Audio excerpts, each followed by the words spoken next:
सास की चहेती जेठानी। अरे बहू, अरे जरा एक गिलास पानी तो ले आओ बेटा।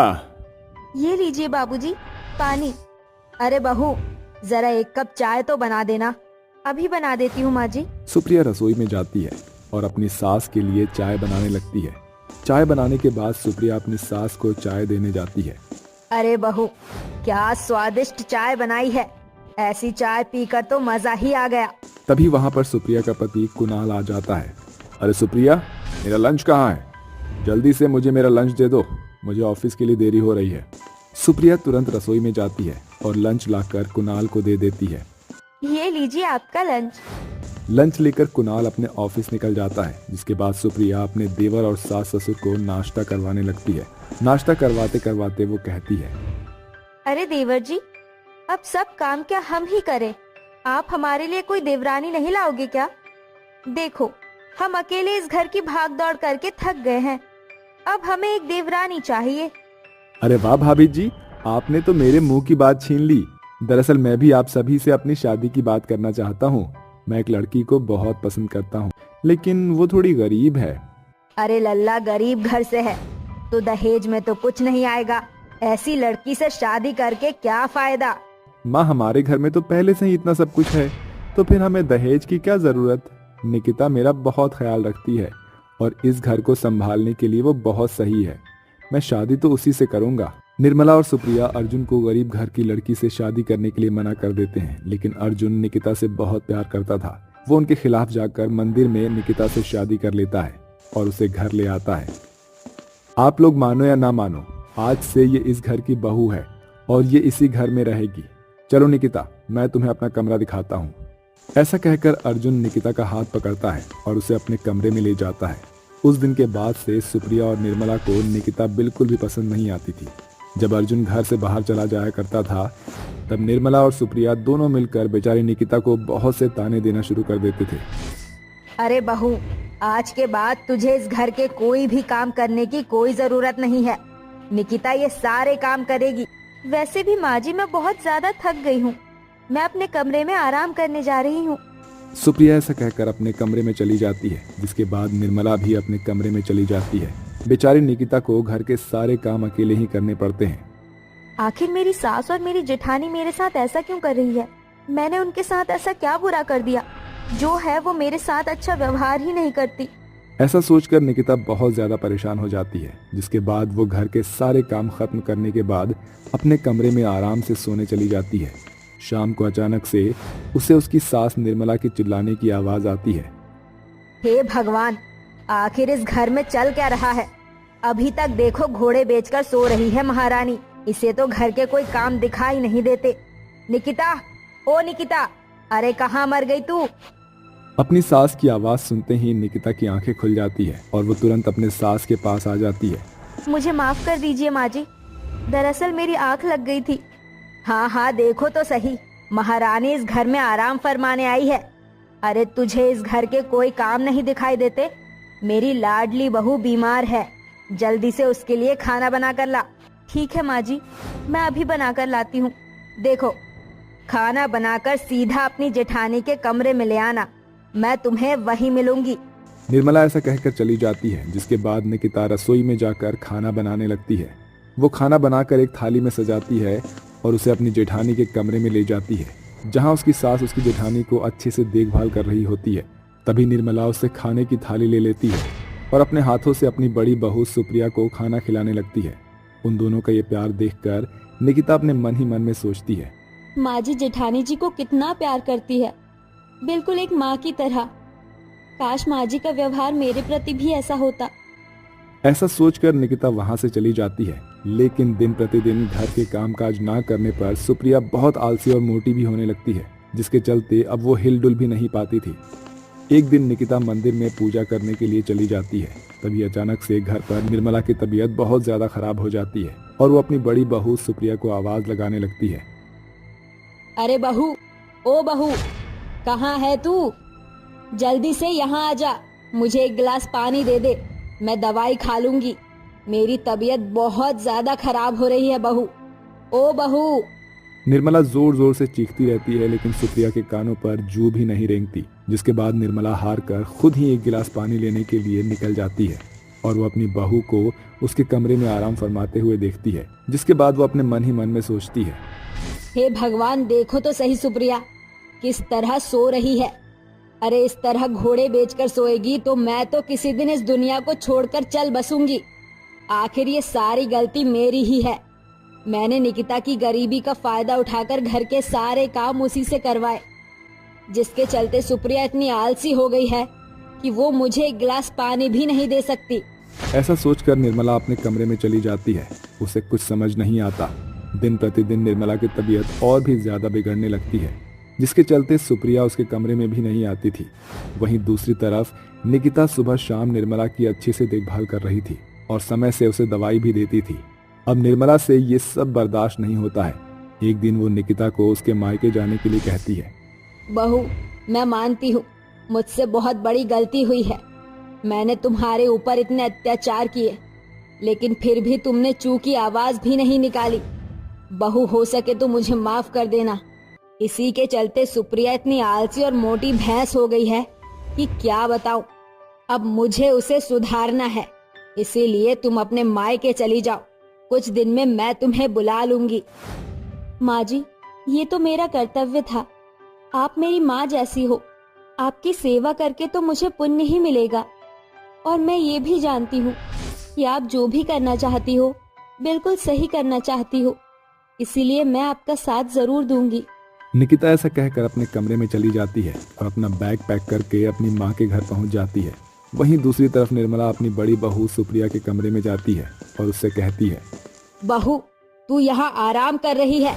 देख, मैं तेरे लिए कितनी बड़ी खुशखबरी लेकर आई हूँ। हम कितने समय से चाहते थे कि निकिता इस घर से चली जाए। आज मैंने उसे हमेशा हमेशा के लिए इस घर से निकाल दिया है। अब इस घर में फिर से तू और मैं ही रहेंगे। ये सुनते ही सुप्रिया हैरान रह जाती है। एक तरफ तो उसे निकिता के जाने की खुशी होती है, लेकिन दूसरी तरफ वो अपने मन ही मन सोचती है, हे भगवान, ये क्या? अब घर के सारे काम मुझे ही करने पड़ेंगे। अरे बहू, क्या सोच रही है? जा, इस बात की खुशी में जाकर अच्छे अच्छे पकवान बना और मेरे लिए गाजर का हलवा बनाना मत भूलना। निर्मला की बात सुनकर सुप्रिया रसोई में जाती है और खाना बनाने लगती है। ज्यादा मोटे होने की वजह से वो कोई भी काम नहीं कर पाती, जिसके चलते उसे काम करने में बहुत परेशानी होती है। हे भगवान, मैं इतनी मोटी कब हुई जो मुझसे खाना तक नहीं बनाया जा रहा। सुप्रिया रसोई में खाना बनाते बनाते रोने लगती है, जिसके बाद उसे अपनी देवरानी की बहुत याद आती है। ऐसे ही धीरे धीरे कुछ दिन बीत जाते हैं। घर के सारे काम करते करते सुप्रिया पहले की तरह पतली हो जाती है और एक दिन सुप्रिया अपनी सास निर्मला के पास जाती है और कहती है, माँ जी, मैं जानती हूँ आपने मुझे सबक सिखाने के लिए निकिता को इस घर से भेजा था, लेकिन अब मैं समझ गई हूँ कि मुझे अपनी देवरानी के साथ अच्छे से पेश आना चाहिए और सारे काम मिल बांट कर करने चाहिए। मैं आपके आगे हाथ जोड़ती हूँ, मेरी देवरानी को वापस बुला लीजिए माँ जी। सुप्रिया के मुंह से ये सारी बात सुनते ही निर्मला को बहुत खुशी मिलती है, जिसके बाद वो निकिता को उसके मायके से वापस बुला लेती है। अब दोनों देवरानी और जेठानी एक साथ एक ही घर में खुशी खुशी रहने लगते हैं। ख्याति रसोई में अपनी जेठानी जूली के साथ खाना बनाने में हाथ बटा रही थी, मगर उसका पूरा ध्यान बगल में रखे अपने फोन पर मंडरा रहा था। तभी फोन की घंटी बजती है। कॉल उसकी माँ मंदा का होता है। जेठानी जी, माँ का फोन आया है, जरा बात करके आती हूँ। और आता क्या है तुम्हें ख्याति? जब तक ससुराल की बात मायके तक पहुंचा ना दो, तुम्हारे पेट का पानी कहाँ पचता है? जेठानी के तीखे ताने सुनकर ख्याति गुस्से में भड़कती हुई बोलती है, जेठानी जी, भेजे में भूसा भर गया है क्या? मैं भला ससुराल की बात मायके क्यों पहुंचाने लगी? जो जी में आया बक दिया। ख्याति अपनी जेठानी को सुना ही रही होती है कि अचानक फोन के अंदर से आवाज आती है, ख्याति बेटिया, अरे क्या हुआ? अरे मिजाज गरम क्यों है तेरा? जरा बगल में आकर बात तो कर मुझसे। हाँ बोलो माँ, क्या हुआ? सवेरे सवेरे तेरा पारा क्यों चढ़ा हुआ है? अच्छा चल बता, किस पर बरस रही थी? अपनी जेठानी जूली पर। आहिस्ता बोल बिटिया, दीवारों के भी कान होते हैं। अच्छा छोड़, आज की ताजा खबर सुना। पूछो मत माँ, आजकल मेरे ससुराल का हाल बेहाल है। सास ने तो जैसे जीने नहीं दूंगा पिक्चर देख ली है। सारा दिन बस अपनी जी हजूरी में नचाती रहती है और जेठानी तो मुंह से जहर ही उगलती रहती है। अरे बेटी, सास को इतना सिर पर चढ़ाएगी तो बाद में खुद ही पछताएगी। तो क्या करूं माँ, आप कोई चटपटी सी चाल बताओ ना। मंदा फोन पर फुसफुसाना शुरू कर देती है। आखिर अब ख्याति के दिमाग में कौन सी खुराफाती खिचड़ी पक रही है, चलिए देखते हैं। छोटी बहू, अरे ओ छोटी बहू, कहाँ है? आ गई माँ जी। क्यों फटे ढोल की तरह बजे जा रही हो? ऐसी कौन सी आफत आ गई?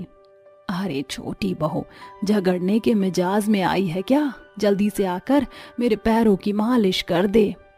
माँ जी, मुझे बहुत जोरों की नींद आ रही है, मुझसे मालिश नहीं होगी। अरे ये क्या बात हुई, सास की बात काट दी। अगर अभी माँ का फोन आ जाए तो फर से नींद उड़न छू हो जाएगी। अच्छा, तो अब आप भी जेठानी जी की बोली बोलने लगी? सारे ससुराल वाले एक ही थाली के चट्टे बट्टे बने रहते हैं। बहू अपनी सास को 4 बातें सुनाकर कमरे में आ जाती है कि माँ का फोन आता है। बड़ी लंबी उम्र है आपकी, मैं भी आपको याद कर रही थी माँ। अभी तो तेरी आवाज में जंग जीतने की आहट आ रही है, लगता है सास पर तानों का तोप चलाकर आ रही है। हाँ माँ, मैं तो बस बोली की गोली चलाती हूँ। ऐसे ही दिन बीतते जाते हैं, मगर ऐसा कोई दिन खाली नहीं जाता जब ख्याति ससुराल की खबर मायके में ना सुनाए।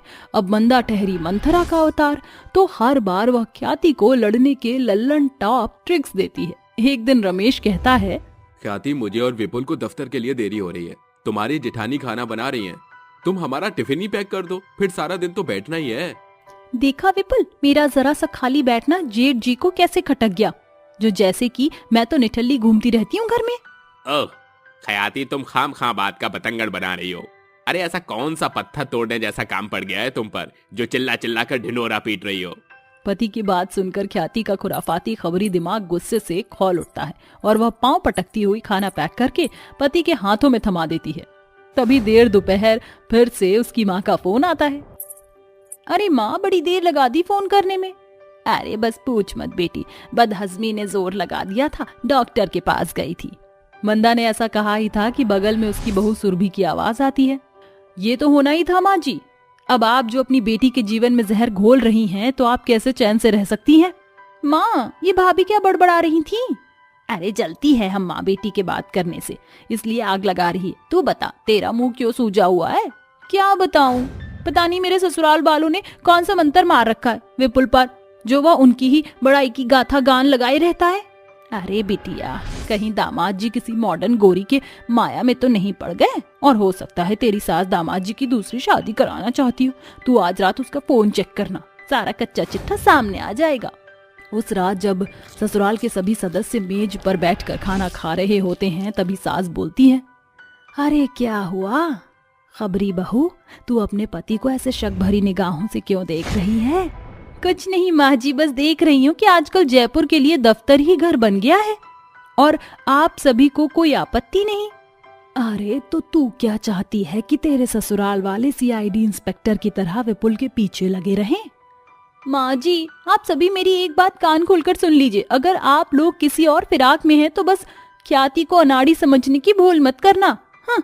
इस तरह बहू ससुराल वालों को दबंगई दिखाकर कमरे में चली जाती है और सभी सर खुजाते हुए एक दूसरे की शक्ल देखने लगते हैं। ये रह रहकर छोटी बहू में चुड़ैल चली आती है क्या? कभी झगड़ने लगती है और कभी धमकती है।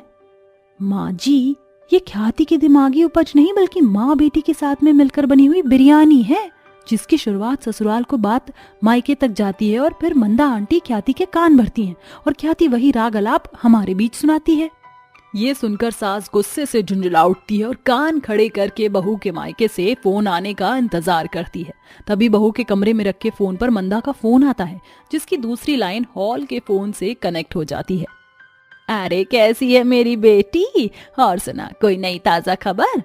बस माँ, कल रात मैंने अपनी ससुराल वालों को टशन भरे अंदाज में चमका दिया है। अब वो तो क्या, उनकी साथ पुश्ते भी विपुल की शादी के बारे में नहीं सोचेंगी। शाबाश बिटिया, ये हुई ना बात। अब सुन, ऐसे ही अपने पति को इशारे पर नचाती रहना और सास को ज्यादा सर मत चढ़ाना। आप चिंता मत करो माँ, मैं इन्हें मुट्ठी में रखूंगी। सास गुस्से से आग बबूला होकर बहू के कमरे में आती है और फोन छीन कर कहती है, क्या बात है समधन जी? आप तो विभीषण के जैसे अपनी बेटी का घर ढाने पर लगी हैं। ससुराल में घुलने मिलने की सीख देने की बजाय आप अपनी बेटी से कानाफूसी करती हैं। अगर इतना ही शौक है ना शांति देवी के घर की बात जानने की, तो आपकी बेटी को विदाई दे रही हूँ।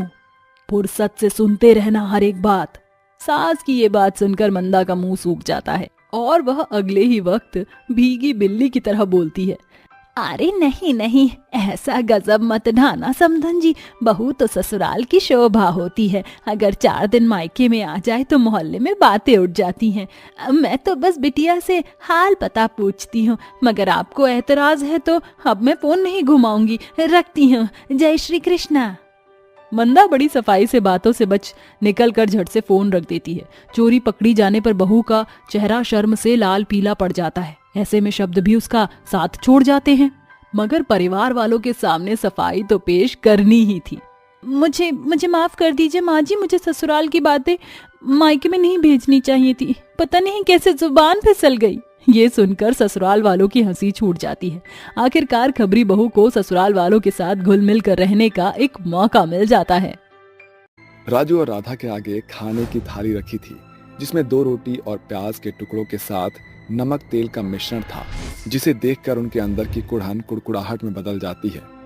मुझे नहीं खानी है रूखी सूखी रोटी प्याज, इसे देखकर ही मेरा पेट भर गया। मुझे भी नहीं खाना ये गरीबों वाला खाना। माँ, क्या फायदा आपके काम करने का, जो हमारे खाने की थाली में सब्जी का एक भाग भी नहीं। आप हम दोनों बच्चों से झूठी बातें बनाकर हर रोज ये गया गुजरा गरीबों वाला खाना खिलाती हो। काश कि हम अमीरों के घर में पैदा हुए होते तो हमें भी अमीरों वाला खाना खाने को मिलता। अपने बच्चों की अमीरों वाला खाना खाने का ख्वाब सुनकर वो मजबूर माँ डबडबाई आंखों से उन्हें देखती हुई कहती है, राजू, राधा, अपनी माँ को थोड़ा समय दो बेटा। मैं तुम्हें अमीरों वाला खाना जरूर खिलाऊंगी। माँ, आप सिर्फ हमें झूठा दिलासा देती हो। सच तो ये है कि अमीरों वाला खाना हमारे भाग्य में है ही नहीं। अपने बच्चों में झलकता बिखराव देखकर उस गरीब मजबूर माँ का कलेजा मचल कर रह जाता है। ममता अपने दोनों बच्चों के लिए बहुत कुछ करना चाहती थी। खास तौर पर उनका अच्छा खाना खाने का अधूरा ख्वाब पूरा करना उसकी पहली प्राथमिकता थी। मगर जिस घर में वो काम करती थी, वहाँ की करोड़पति मालकिन शिखा अव्वल दर्जे की कंजूस थी। वो हर छोटी बड़ी बात के बाल का खाल निकालती थी।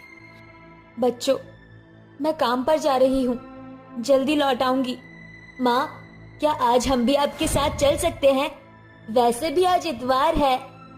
अपने बच्चों के आंखों में उतरे आंसू को देखकर ममता उन्हें अपने साथ काम पर ले आती है, जहाँ शिखा का बड़ा घर देखकर राजू और राधा की आंखें चमक उठती है, जिसके साथ उनके मन की बुझी आस रोशन हो उठती है। और जैसे ही वो दरवाजे से अंदर आते हैं तो बड़ी सी डाइनिंग टेबल पर सजे फलों की टोकरी देखकर आपस में फुसफुसाते हुए कहते हैं, देखो राधा दीदी, इस मेज पर कितने सारे ताजे ताजे फल हैं और खट्टे मीठे अचार की बरनी भी है। हाँ राजू, मैं तो इन लाल लाल सेवों का स्वाद चखना चाहती हूँ। मुझे पता है राजू, ये अमीर लोग ना बड़े ठाट बाट से खाना खाते हैं। आ गई महारानी। तुम गरीबों को जरा सी ढील क्या दे दो, ठीठ की तरह लेट लतीफ आना शुरू हो जाता है। और इन ऐरे गहरे गरीबों को कहाँ से धर पकड़ लाई है? मालकिन, ये मेरे बच्चे हैं, सो इनकी छुट्टी है तो ये घूमने का हट करने लगे। मेरा अपार्टमेंट का कोई एडवेंचर पार्क है जो उठा लाई इन्हें? शिखा की कुड़कुड़ाहट सुनकर उसका पति शेखर कहता है, शिखा बच्चे ही तो हैं, उनके आ जाने से घर की जगह थोड़ी ना घट जाएगी। जाओ ममता, जल्दी से कुछ बना दो। शेखर मर्म दिल का इंसान था, उसे जिंदगी और मेहनत दोनों का मोल मालूम था, इसलिए वो ममता को अमीरी गरीबी के आंकड़े से नहीं मापता था। ममता किचन में खड़ी होकर खाना बनाने लगती है। किचन में हर चीज भरपूरी से भरी थी। एक और जहां अमीरों के घरों में पराठे घी में चुपोड़े जाते थे, वहीं गरीब के घर में हर दूसरे दिन चूल्हा जलने पर भी आफत आ पड़ती थी। फर्क का यही फासला गरीब और अमीर को अलग अलग वर्ग में बांटता है। मम्मी, मुझे भूख लगी है। अले ले ले, मेरी रानी बिटिया को भूख लगी है। अरे ओ ममता, जल्दी से खाना लगा। जी मैम साहब। ममता जल्दी से मेज पर खाना लगा देती है। पूरी टेबल अलग अलग खाने से लबालब भरी हुई थी। दूर खड़े राजू और राधा खाने की ओर ललचाई नजर से देख रहे होते हैं। आओ बच्चों, ये कुर्सी खाली है, आके खाना खा लो। दोनों बच्चे पांव बढ़ाने लगते हैं, तभी शिखा के गुस्से का भपका उन भूखे बच्चों पर धधक पड़ता है। वही रुक जाओ दोनों, तुम हमारे साथ बैठकर नहीं खा सकते। देखो ना मम्मी, खाने को देखकर इनके मुंह से कैसे लार टपक रहा है, जैसे ऐसा खाना कभी चखा ही ना हो। शिखर का कलेजा कचोट रहा था, मगर वो इस बात से वाकिफ था कि शिखा के मन में बसी गरीबों की धराशायी सोच नहीं मिटने वाली। कुछ देर बाद सभी खाना खाकर उठ जाते हैं और शिखा कहती है, ये ले ममता, थाली का बचा कुचा खाना अपने बच्चों को दे दे, वरना इनके मुंह से यूं ही लोमड़ी की तरह लार टपकती रह जाएगी। मेम साहब, मैं गरीब हूँ, लाचार नहीं, और ना निपांगुर हूँ जो मेरे बच्चों को झूठन से पेट भरना पड़े। ममता ऐसा कह ही रही थी कि तभी अमीरों वाला खाना खाने की ललक में भूख से छछनते दोनों बच्चे मेज की उसी जूठी थाली में खाने को बड़े चाव से खाने लगते हैं, जिसे देखकर शिखा अपनी रईसी की शेखी बघारते हुए ममता की गरीबी की हंसी उड़ाने लगती है।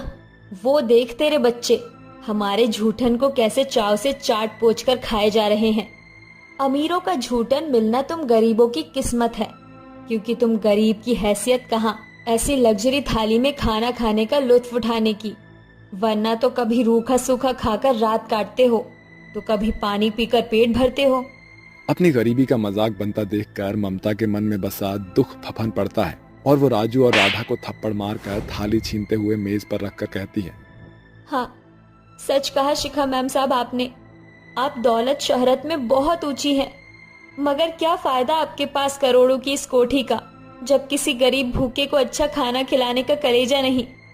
जा रही हूँ, आप जैसी छोटे दिल वालों के यहाँ मैं काम करना ठुकराती हूँ।